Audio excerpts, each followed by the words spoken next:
पूर्णमदः पूर्णमिदं पूर्णात् पूर्णमुदच्यते पूर्णस्य पूर्णमादाय पूर्णमेवावशिष्यते ब्रह्मानन्दं परमसुखदं केवलं ज्ञानरूपं द्वन्द्वातीतं गगनसदृशं तत्त्वमस्यादिलक्ष्यम् ईशं नित्यं विमलमचलं सर्वदी साक्षिभूतम् भावातीतं त्रिगुणरहितं सद्गुरुं तन्नमामि। गुरुर्ब्रह्मा गुरुर्विष्णु गुरुदेवो महेश्वरः गुरुसाक्षात् परं ब्रह्म तस्मै गुरुवे नमः। ध्यानार्थं गुरोर्मूर्ति पूजामूलं गुरोर्पदम् मंत्रमूलं गुरुर्वाक्यं मोक्षमूलं गुरुकृपा।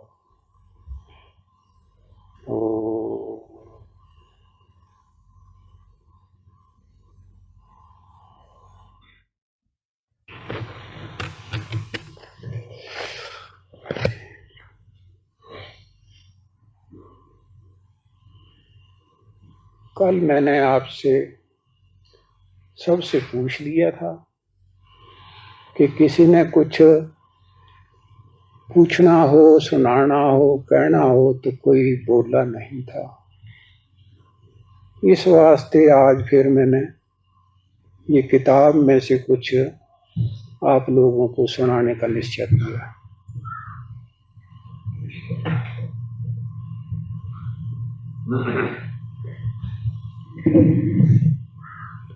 जीवात्मा परमात्मा की अंश है।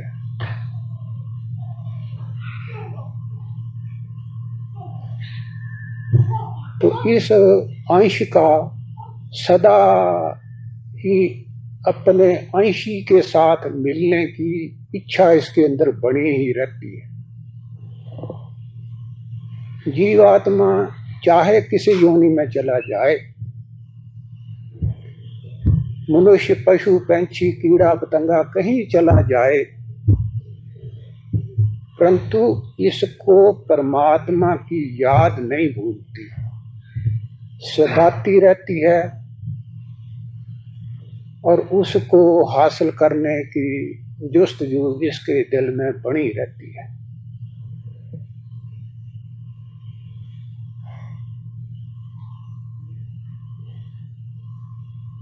परंतु उस अंशी का अपने पिता का कहाँ स्थान है और कहाँ कैसा है, इसका कुछ भी ज्ञान नहीं है। ठीक उसी तरह जिस तरह अंधेरे में कोई आदमी किसी वस्तु को तलाश करने के लिए अंदर चला जाता है तो उसे ठोकरें खानी पड़ती है, परंतु असल वस्तु नहीं मिलती। इसी प्रकार ये जीवात्मा नाना योनियों में घूम घूम करके उसी वस्तु को पाने के लिए प्रयत्न करता रहता है। उस परमात्मा का स्वरूप क्या है? उस परमात्मा को कहते हैं सच्चिदानंद। सत, चित और आनंद, ये तीन लक्षण उस परमात्मा के हैं। सत उसे कहते हैं कि जो सदा एक रस रहे, जिसमें कोई कमी बेशी ना आए। चित्त ज्ञान स्वरूप,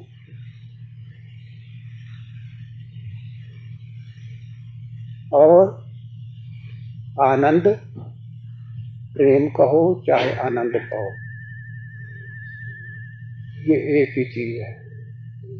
ये जो तीन चीजें हैं ये उस परमात्मा के लक्षण है, और जिस योनि में जाता है इस चीज की इच्छा इसके साथ ही होती है।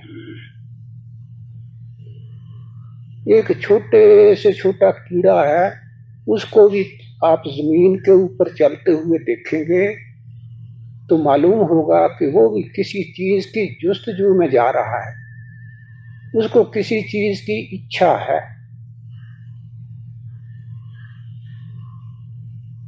उसको पाने के लिए जा रहा है। जब कोई अभिलषित वस्तु उसको मिल जाती है तो बस उसका चित्त प्रसन्न हो जाता है, वहां से लेकर के चल वापस पड़ता है। और उस वस्तु को पाकर के जो आनंद होता है वो कितनी देर रहता है। खांड का टुकड़ा है तो ले जाता है, खाया पिया और खत्म हो गया, परंतु उसकी वो जो प्यास है वो नहीं बुझती, वो बनी ही रहती है।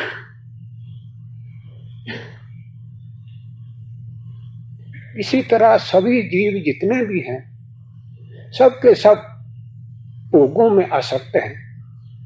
वहां क्यों उसमें आसक्त हैं? इसलिए कि उनको कुछ वहां से शांति और आनंद मिलता है, परंतु उस शांति और उस आनंद से क्या उसकी प्यास बुझ जाती है? कभी नहीं बुझती। क्या चाहता है? ये चाहता है कि ये जो कुछ आनंद मिला है ये बना ही रहे और मैं इसमें डूबा ही रहूं। तो भला ये जो उसकी ख्वाहिश है ये संसारी पदार्थों से कैसे पूरी हो सकती है? चाह तो उसकी सच्ची है और चाहता भी ठीक है, परंतु इन चीजों में है ही नहीं। इसका नाम है अज्ञान। कि वस्तु तो उसी को चाहता है परंतु उसको प्राप्त करना चाहता है संसारी पदार्थों से। असल वस्तु कहाँ है, कैसे मिलती है, इस बात का उसे ज्ञान नहीं। नतीजा क्या होता है कि जहां उसका प्रेम, जहां उसकी आसक्ति होती है उसी में इसका चित्त रमा रहता है और वो ही वासना अंत समय इसके साथ जाती है।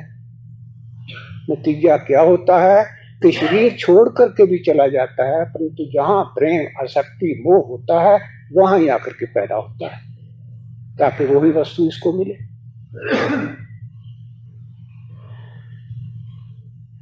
तो इस जीव के आवागमन में चक्कर काटने का कारण क्या है? बस यही है, ना इसको कमाने वाला परमात्मा, ना काल, ना माया, कुछ भी नहीं। ये जो अज्ञानता है, इस अज्ञानता के कारण ये जीव चक्कर जगत में चक्कर काट रहा है। क्या कारण बतलाया मैंने? अज्ञानता।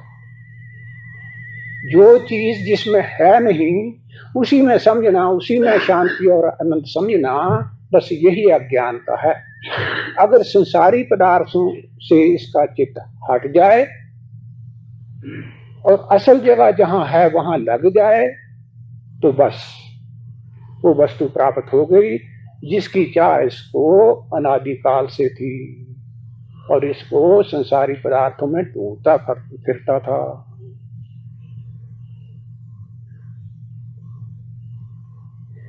तो उसी के लिए कहा है कर्मों के बंधन फंसे सारे जीव जहां। जितने जीव जगत के हैं, इस लोक के हों या दूसरे किसी लोक के हों, स्वर्ग हो, वैकुंठ हो, कोई भी हो, जो भी लोक है, जो परमात्मा से भिन्न स्थान है, वो सब के सब इसी बंधन के कारण फंसे हुए हैं।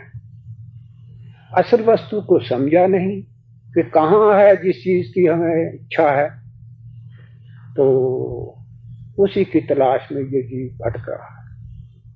जब कभी इसको संत सतगुरु मिल जाते हैं तो फिर वो बतलाते हैं कि जिस चीज की तू अनादिकाल से इच्छा करता चलाया, भटकता चलाया, खोजता चलाया, वो कहीं दूर नहीं, बाहर नहीं, वो तेरे अंदर ही है। उसको फिर रास्ता बतलाते और उसका स्वरूप बतलाते, फिर वो उसको वस्तु प्राप्त हो जाती। और जब तक वो वस्तु उसकी तरफ लगता नहीं तो संसारी ख्वाहिशात में पड़ा हुआ ये चक्कर काट रहा है।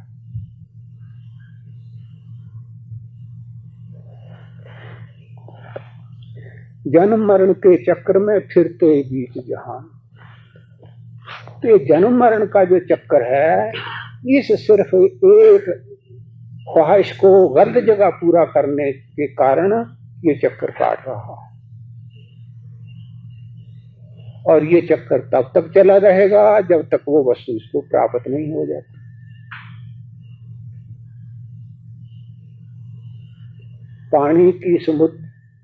पानी की बूंद को देख लो, उसी से शिक्षा लो। जिस पानी की बूंद को यहां देखते हो, ये किसी वक्त समुद्र में थी, उससे अलग होकर के यहां आई। अब उसी के वियोग में ये रात दिन उसी तरह जाने का रुख रखती है। जमीन पर पड़ी, भाप बनी, आसमान में चली गई, वहां से बारिश की शक्ल में नीचे जमीन पर आई, पशु में चली गई, पंछी में चली गई, मनुष्य में चली गई, घास में चली गई, मिट्टी में मिल गई, कहीं भी जाए आखिर फिर वो आसमान में भाप बन करके फिर चली जाएगी, वहां से फिर बूंद बनकर नीचे आएगी। किसी दिन आकर के वो एक नदी में पड़ जाती है, नदी में पड़ी और फिर समुद्र में मिली, बस फिर क्या आना जाना, फिर उसे औलादगी ही नहीं होती। इसी तरह जीवात्मा जिस तरह वो नदी में मिल गया था, इसी तरह ये जीवात्मा संतों की संगत में पड़ जाए तो उस पानी की बूंद की तरह एक दिन अवश्य ही प्रभु के धाम में पहुंच जाएगा जहां से आया था। और वहां गया तो फिर इसका जन्म मरण नहीं, वो सुख शांति और आनंद का समुद्र है, वहां गया हुआ हट के कोई नहीं आता।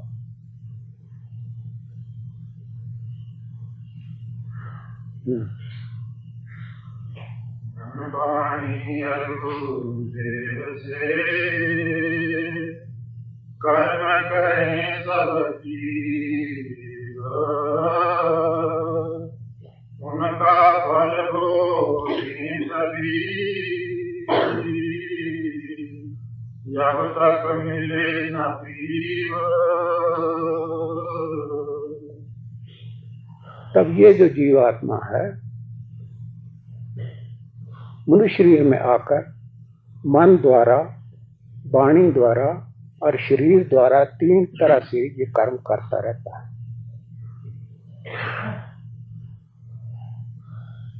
तो जिस तरह का किसी ने कर्म किया है, मन द्वारा किया, वाणी द्वारा किया अथवा शरीर द्वारा किया, उसका संस्कार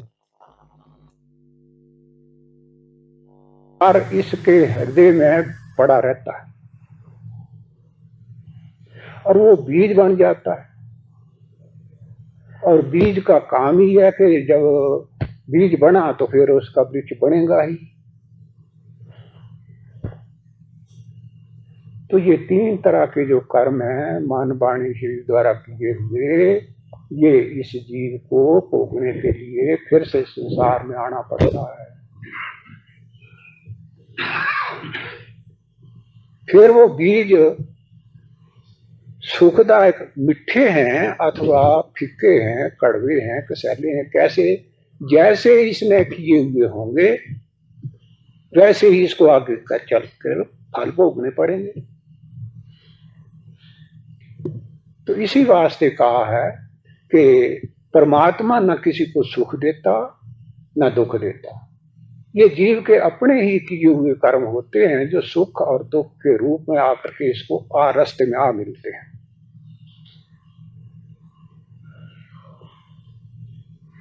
सब जानते हैं चोरी करना बुरा है, झूठ बोलना ठीक नहीं, छल कपट इत्यादि जो बातें, इनको सब जानते हैं।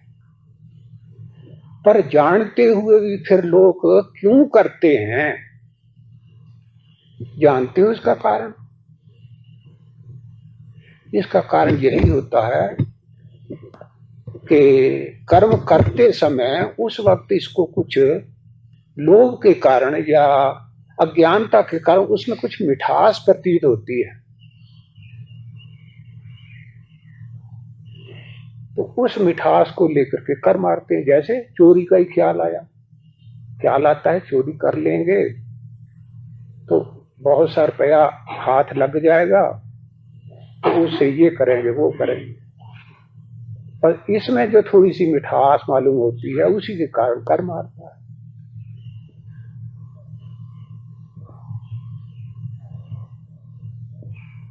तो ऐसा उससे क्यों होता है? इसलिए होता है कि हर एक कर्म का फल उसके साथ ही लगा रहता है, परंतु इसकी नजर में वो नहीं पड़ता। जिस तरह बीज के अंदर दरख्त छुपा हुआ होता है परंतु दिखाई नहीं देता, इसी तरह कर्म के साथ ही उसका फल बंधा हुआ होता है, परंतु उधर इसकी दृष्टि जाती ही नहीं। कद्दू का फूल आपने देखा होगा,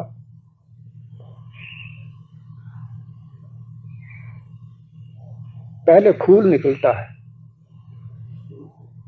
एक दिन दो दिन के बाद फूल के बाद फिर डंडी निकलती है उसके पीछे, बस और कुछ नहीं दिखाई देता, फल नहीं दिखाई देता। परंतु दो तीन दिन के बाद ही वो जो फूल के पीछे डंडी होती है कुछ कुछ मोटी होने लगती है। 2 4 6 दिन गुजर जाते हैं तो वो ही डंडी जरा मोटी हो जाती है, तब पता लगता है कि फूल के पीछे फल है।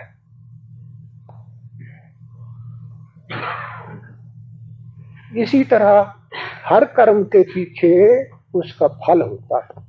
कर्म एक प्रकार का बीज है और उसके साथ ही बंधा हुआ फल होता है।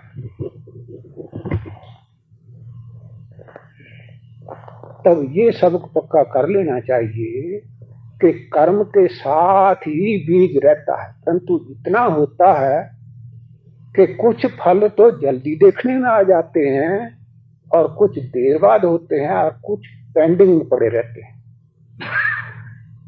बहुत सारे जो कर्म किसी ने कर मारे तो इस जन्म आयु थोड़ी है, तो थोड़ी आयु में उन कर्मों का फल देखने में नहीं आता। इस प्रकार बहुत सारे आदमी तो इसी प्रांति में रहते हैं। हमने सुना है, किताबों में पढ़ा है कि पाप कर्मों से ये दुख होता है, ये होता है। फलां आदमी को हमने देखा उसका कभी सिर गर्म नहीं हुआ और उसने कभी अच्छा कर्म किया नहीं। तो ऐसी ऐसी बातें देख करके बहुत आदमी को भ्रांति पड़ जाती है और वो अज्ञानता में आकर के खुद भी वैसा करने लग जाते। तो इस बात को नहीं भूलना कि जैसा कोई कर्म करता है उसका फल अवश्य भोगना पड़ता है, इससे किसी को छुटकारा नहीं।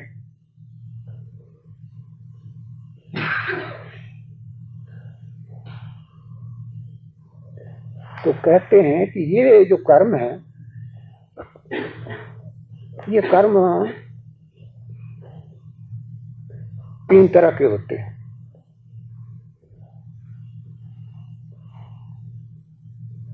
प्रारब्ध, क्रियमान और संचित। क्रियमान कर्म वो हैं जो आदमी अच्छे बुरे पाप नित्य प्रति करता रहता है। तब क्या होता है कि कर्म की जो क्रिया है वो तो खत्म हो जाती है, लेकिन उसका जो संस्कार है वो बाकी रह जाता है। आपने अभी तरबूज खाया, खाने की क्रिया खत्म हो गई, परंतु एक संस्कार, एक वासना आपके अंदर रह गई, और वो कब तक रहेगी? जब तक आपका शरीर है। परंतु शरीर तक ही नहीं, वो एक प्रकार का वासना बीज बना और अंतःकरण के अंदर एक बहुत बड़ा कर्मों का ढेर है जो अनादि काल से है। उस ढेर में वो वासना जा पड़ती है। बस जहां किसी ने कोई कर्म किया, उसका संस्कार कहो, उसकी फोटो कहो, वो जाकर के उसमें पड़ जाती है। तो ये है संचित कर्म। तो ये इतना बड़ा ढेर है कि ये खत्म होने वाला नहीं।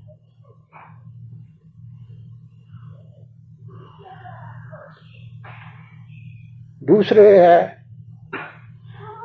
क्रियमान। जब तक कोई कर्म करता रहता है उसको क्रियमान कहते हैं। कर्म की क्रिया खत्म हुई और संचित में जा पड़ा, तो ये हो गए क्रियमान और संचित। तीसरे कर्म है प्रारब्ध। प्रारब्ध कर्म वो है कि जीवात्मा जिस वक्त मनुष्य शरीर में आने का इसका टाइम आता है, बारी आती है, तो उस संचित कर्मों के ढेर में से एक मुट्ठी अपने साथ ले आता है। उसको अवश्य में इस शरीर में उसको भोगना होता है, जिसके लिए कहते हैं बिन भोगे भागे नहीं, कर्म गति बलवान। तो ये वो कर्म है, इसको प्रारब्ध कहते हैं। तो कहते हैं इतने जो ये कर्म है संचित का ढेर जो अनंत है कर्म, इनका खात्मा किस तरह से होता है? कहते जब भगवत प्राप्ति हो जाती है तो इनसे छुट्टी मिल जाती है। पानी की बूंद समुद्र में मिल गई तो उस बूंद का फिर अपना अलग हिसाब न रहा, वो हो गया समुद्र।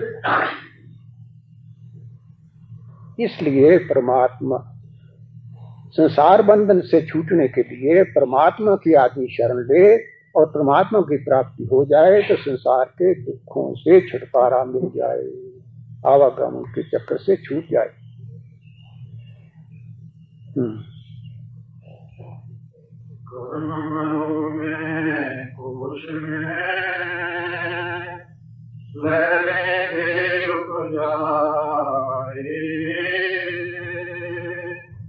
उनसे कारण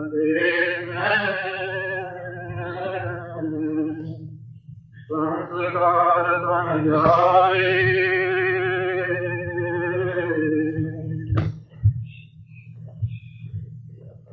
कर्म इंद्रियों द्वारा आदमी कर्म करता है। जैसे ही कर्म इंद्रियों द्वारा कर्म किया वो मन के अंदर चला जाता है, मन उसका अनुभव करने लगता है। कर्म की क्रिया खत्म हो गई लेकिन मन में उसका स्वाद त्यों का त्यों बना हुआ, और वहां फिर मनोमय कोश से परे इसका कारण शरीर है, कारण देह है, उसी को बीज कहते हैं, जिसको अंतःकरण का शीशा में कहा करता हूं। जहां पर अनंत जन्मों के संस्कार पड़े हुए हैं वहां जा पड़ता है।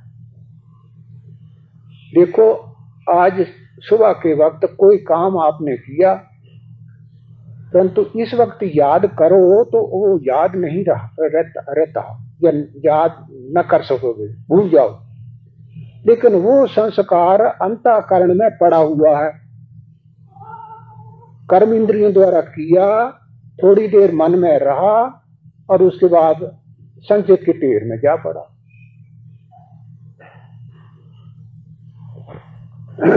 तो एक तो कर्म जो आदमी शरीर द्वारा करते हैं उनकी ये गति होती है कर्मों की। एक और कर्म है वो ये है कि आप यहां बैठे हैं, चित्त वृत्ति इधर लगी हुई है, बात को गौर से सुन रहे हैं, परंतु अचानक ही आपके अंदर से एक आपको बात याद आ जाती है। क्या? कल उस आदमी ने कहा था कि मैं 4 बजे आपको मिलने के लिए आऊंगा। ओह, मुझे तो याद ही नहीं रहा, मैं यहां आ गया, वो तो घर में आ गया होगा इस वक्त। अब बताओ ये जो बात आई आपके अंदर ये कहां से आई?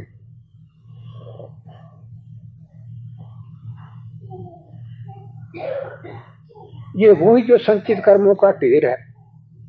आपने बात उसकी सुना था किसी वक्त जब उसने आपसे वायदा किया था, आपने सुनी थी, वो मन में गई और मन से अंतःकरण में गई और वहां उस ढेर में पड़ी रही। तो वो जो बीज पड़ा हुआ था जा उसमें अंतःकरण में, वो वहां से उठकर आया कहाँ? मन में, और मन से वाणी के ऊपर आ गया, शरीर में आ गया, और शरीर आपका तैयारी करने लगा, ओहो ये तो ठीक नहीं रहा, मेरा वचन झूठा हो जाएगा, अब क्या करूं, जहां से भी नहीं जा सकता वहां मिलना जरूर। ये शरीर में आ गई हरकत। इस प्रकार बाहर के कर्म किए हुए अंदर को जाते हैं और अंदर के पड़े हुए संस्कार उसी रास्ते से फिर वापस आते हैं और आदमी कर्म करता है।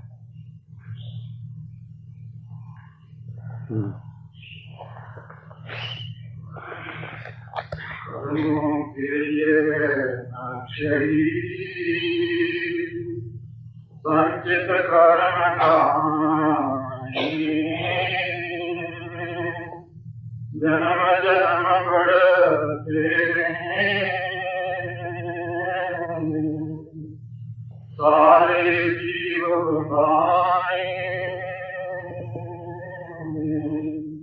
इस प्रकार ये कर्मों का जो बीज है हर जन्म में बढ़ता ही चला जाता है, कमी नहीं आती।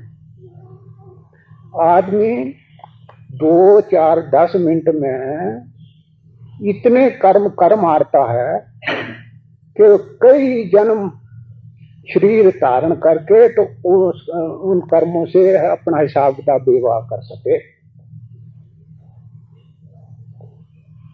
कहाँ एक कर्म इसको संसार में लाता है और कहाँ ये कि 2-4 मिनटों में ही इतने कर्म कर मारे कि उसको कई जन्म भोगने पड़े। जलियांवाले बाग में डायर ने जब गोली चलाई तो कितने जीवों की हत्या हुई थी, कितने जीवों को दुख हुआ था। अगर उसको मनुष्य शरीर धारण करके वही दुख उसको भी उठाना पड़े तो आप विचार करें कि कितने जन्म उसको लेने पड़ेंगे, और जितने फिर जन्म लिए तो उनमें सिर्फ उतना ही भोग थोड़ा भोगना है जो एक किया हुआ था, अनेकों कर्म और भी होने हैं। तब विचार करो कि अगर इस हिसाब से चला जाए कि इन कर्मों का भोग करके ही जीव का कर्मों के बंधन से छुटकारा होना, तो क्या होने की सूरत है सही? कोई सूरत नहीं। लेकिन इतना होने पर भी कहते हैं युक्ति में मुक्ति है। युक्ति मिल जाए, कार कितना बड़ा चौड़ा है, लंबा चौड़ा है, उसके अंदर अनेकों पदार्थ हैं, लेकिन जंदरा लगा है नहीं मिलते। छोटी सी चाबी होती है, उसको जंदरे को लगाओ, दरवाजा खुला के अंदर था कुछ आपका।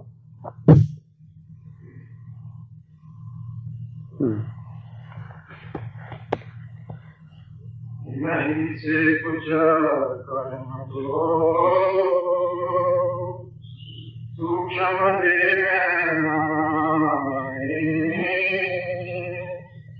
एक जन्म भोग प्रारब्ध बन जाए।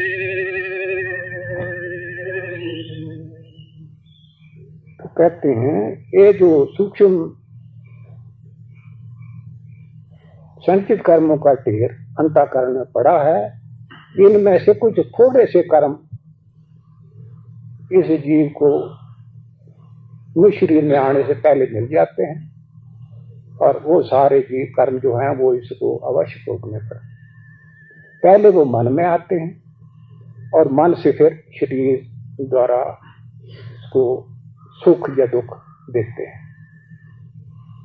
गए भी इसी रास्ते थे कर्म और आए वापस आए भी इसी रास्ते, अंतःकरण से मन में और मन से फिर आगे शरीर। सुख और दुख का भोग देते हैं। मन के अंतःकरण से एक बुलबुला उठा, मन ने उसको पानी दिया, शरीर द्वारा उसका पोग हुआ।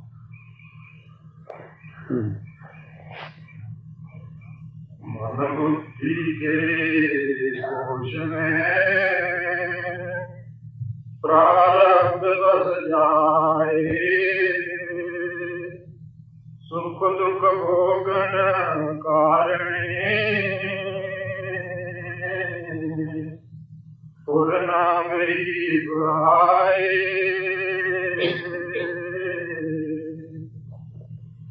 जिस वक्त प्रारब्ध कर्म ने आकर के अपना फल देना होता है, तब क्या होता है?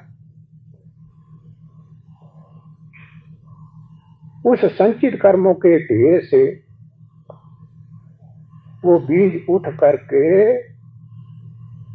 सूक्ष्म शरीर, जिसको मन बुद्धि कोश कहते हैं, ये जो हमारा बाहर देखने में शरीर नजर आता है, ये पंच भौतिक शरीर है। इसके बाद अंदर प्राण में एक शरीर है, दूसरा बुद्ध में है। इनको पर्दा कहो या कुछ इसका और नाम रख लो। तो इस पर्दे में वो आ जाते हैं, मन बुद्धि के पर्दे। तो मन बुद्धि के अंदर बेशुमार संकल्प होते हैं, संस्कार होते हैं, परंतु जिस कर्म का भोग होना होता है वो बुद्धि के अग्रभाग में आकर के बस जाता है।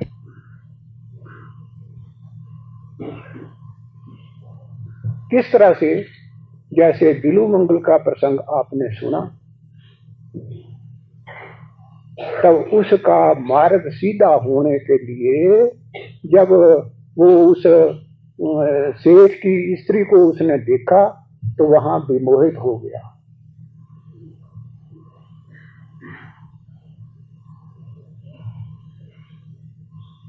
तब पहले तो ये कि ये हालात किसने पैदा किए?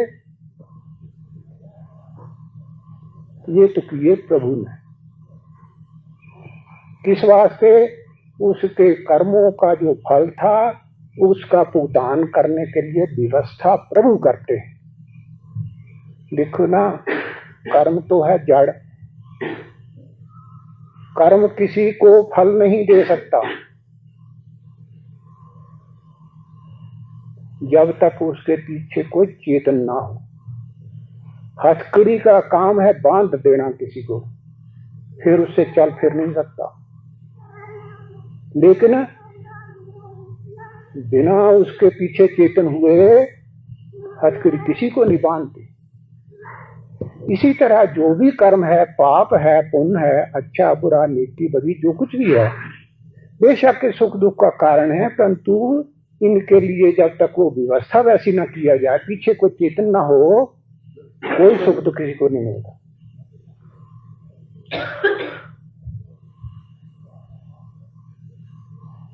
तो कर्मों का भुगतान होने के लिए दो बातों का होना जरूरी है। एक इसके अपने कर्म, दूसरी व्यवस्था, तब कर्म का भुगतान होता है।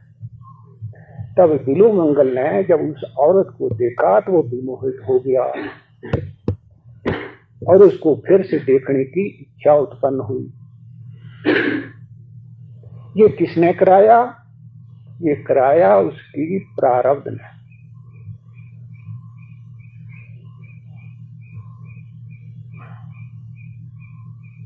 इसी उदाहरण को सामने रख करके जो भी घटना किसी के ऊपर घटती है उसके पीछे यही एक कारण होता है।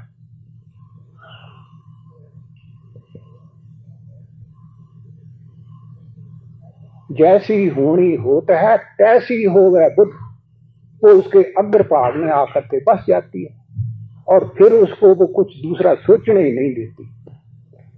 संकल्प विकल्प उठेंगे तो कौन उठाएगा? मन और बुद्धि। मन एक संकल्प उठाता है, बुद्धि उसको दलीलें दे करके उसको पक्का कर देती है। ये कौन कर रहा है? वो ही उसका जो कर्म है, प्रारब्ध जो आप भुगतान होने वाला है, वो ही ये सारी क्रियाएं कर रहा है। इसके द्वारा, मन बुद्धि के द्वारा। जहां बुद्धि ने निश्चय किया बस कर्म हो गया। सुख है तो सुख मिल गया, दुख है तो दुख मिल गया।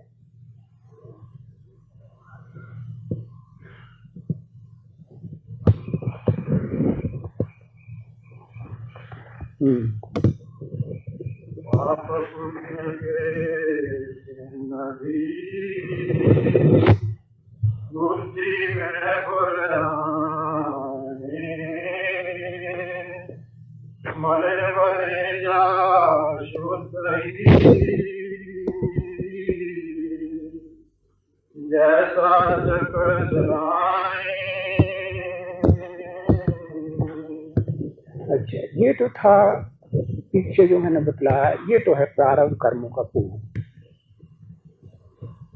अब जब कभी इसके आदमी से पाप और पुण्य होते हैं तब क्या होता है? तब भी ऐसा ही होता है। बुद्धि के अंदर मन संकल्प करता है और बुद्धि उसका निश्चय करती है, क्या आज रात को चोरी करनी है। तब ये याद रखना चाहिए कि ये जो पाप कर्म है ये प्रारब्ध नहीं होती, ये इसका नया कर्म होता है। पाप और पुण्य जो हैं ये दोनों नए हैं। इन कर्मों के करने के लिए जीव स्वतंत्र है, चाहे जौन सा कर्म करे, पाप करे, कोई रोक नहीं। कोई भी पुण्य करना चाहे तो इसको कोई रोक नहीं, इन दोनों के लिए स्वतंत्र है। परंतु इन दोनों ही कर्मों का जब फल भोगने का समय आता है और वो फल होता है सुख या दुख की शक्ल में, उसके लिए स्वतंत्र होता है। उसकी व्यवस्था भगवान करते हैं, कितना इसने पाप किया और उस पाप का कितना इसको दुख मिलना चाहिए, ये व्यवस्था भगवान को ही करते हैं। तब कहते हैं कि ये जो कर्म है, इनकी जो वासना उठती है, ये कहां से उठती है? कहते हैं वो जो संचित कर्मों का ढेर है उसमें से उठती है। क्योंकि संचित कर्मों में तो कोई भी ऐसा कर्म नहीं जिसका बीज हमारे अंतःकरण में ना पड़ा हो। अच्छे से अच्छा, बुरे से बुरा पड़ा है।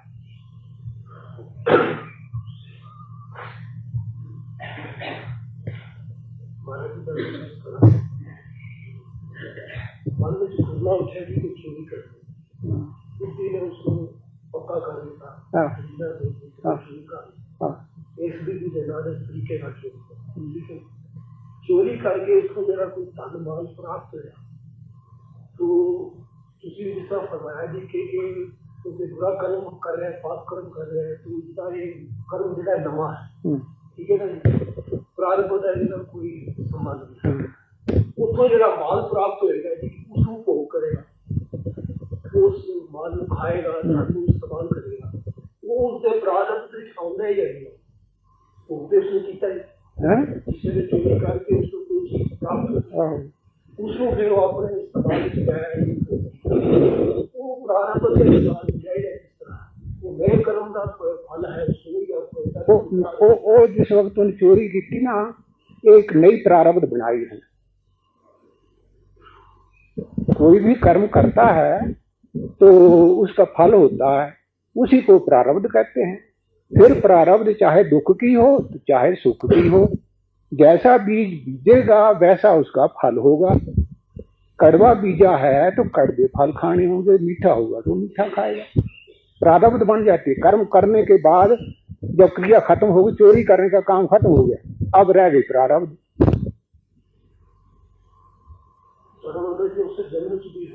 उससे जन्म तत्काल एक हाथ से करे और दूसरे पाले, ऐसा भी होता है। कई कर्म ऐसे होते हैं, लेकिन कईयों का कर्मों का फल नहीं मिलता इस जन्म, तो फिर वो पेंडिंग में पड़े रहते हैं, उसी को संचित कर्म कहते हैं। हाँ, तब ये विचार कर रहे थे कि जिस वक्त वासना उठी तब वासना उठने पर अब इस बात का कैसे पता चले कि ये प्रारब्ध कर्मों में से आई है या संचित कर्मों में से आई है? क्योंकि प्रारब्ध का फल भोगने के समय भी ऐसा ही होता है।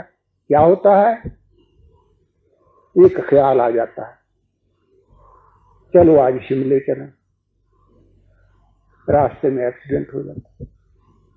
किसने उठाया था? प्रारब्ध ने।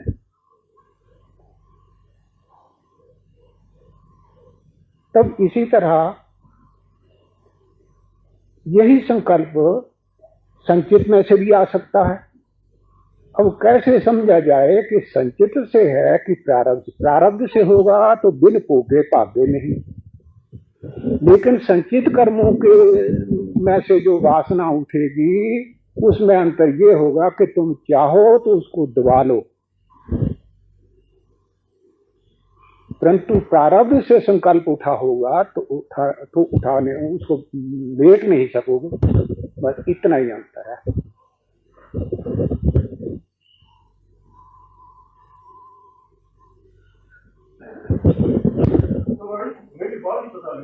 बाद लगेगा।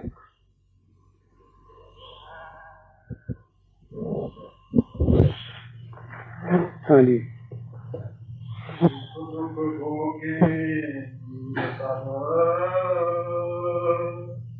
कर्मों के आधीन संस्कार दिन के मिटे पुरुषार्थ दिन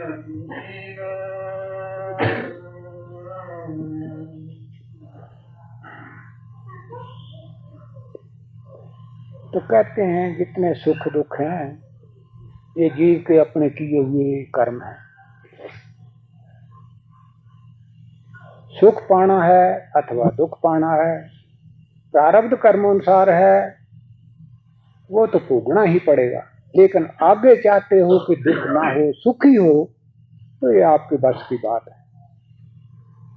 पता तो आपको लग ही गया है कि दुख किन कारणों से होता है, उनको ना करो।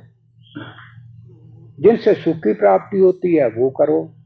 वो सुख दो तरह के, एक वो जो सुख भोग करके खत्म हो जाते हैं, एक सुख वो है जो एक बार मिले तो फिर उसका नाश नहीं होता, वो सदा बना रहता है। तो कौन सा सुख हासिल करना है ये आपके विचार पर और अमल करने पर है। पुण्य करते हैं तो पाप जिन मिट जाएंगे, आगामी जो जन्म हो तामे सुख यति पाए।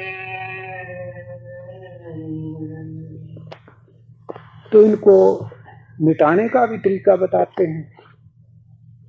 कहते हैं कि अगर परमात्मा का भजन सिमरन करता रहे, सत्संगत करता रहे, तो ये पाप चिन्ह जो हैं ये भी मिट जाते हैं।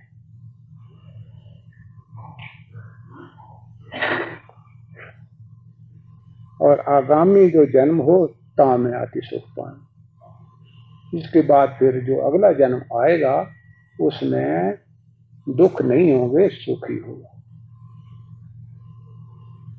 तो कहते हैं इसके लिए आप स्वतंत्र हैं। मनुष्य शरीर में जहां एक बड़ा भारी दुख है जो और योनियों में नहीं है, वो यही है कि अनेक पाप कर्म इस आदमी से हो जाते हैं जो नाना योनियों में कमाने का कारण बनते हैं। और किसी योनि में चला जाए तो जो मर्जी है पाप करे, इसको कुछ भी दोष नहीं लगता। दोष लगता है तो सिर्फ मनुष्य के। बाकी जितने देवता वगैरह हैं, ऊपर के सूक्ष्म लोग हैं, उनको भी पाप नहीं लगता। तो जहां ये कलंक इसके साथ है, वहां ये भी तो इसको छुट्टी है कि जो तू चाहेगा, जो मांगेगा वही मिलेगा। ये भी तो बड़ी भारी छूट है। तो क्यों उस वस्तु को ना मांगे कि जिस वस्तु को पा करके फिर बाकी पाना कुछ ना बाकी रहे। तो वो है परमात्मा। परमात्मा की मांग हो तो जब तक ये मांग पूरी नहीं होगी तब तक मनुष्य शरीर से नीचे नहीं जाएगा। क्या है? थोड़ी रियायत है। मनुष्य शरीर छोड़ने पर फिर मनुष्य शरीर में आए, ये कोई थोड़ी सी रियायत नहीं है, और है इसके हाथ की बात। इस चाह को, इस वासना को अपने अंदर बिठा ले, भगवान को पाना है बस। जब तक ये चाह पूरी नहीं होगी तब तक मनुष्य शरीर में आता रहेगा। भगवान मिल गए तो आना जाना खत्म हो गया। बाकी कर लो।